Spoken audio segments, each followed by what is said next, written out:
εμένα δεν θα μπορούν να με σκοτώσουν. Εμένα δεν θα μπορούν να με σκοτώσουν.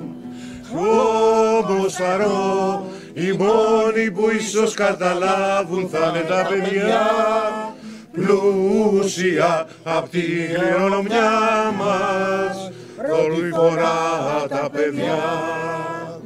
Σκληρά στη μνήμη, σκληρά σε εμάς, θα διαβάσουν έγκυρα τα δεξιά μηνύματα των προτελευταίων λαών, διορθώνοντας τα λάθη, σβήνοντας τα ψέματα, οραματίζοντας σωστά, χωρίς ρομαντισμούς τα παιδιά, χωρίς αναγραμματισμούς ηλικίας, σημαδεμένα από την αστραπή, τη γνώση της μοναξιάς, της δύναμης που σε μας άργησε τόσο πολύ να'ρθεί.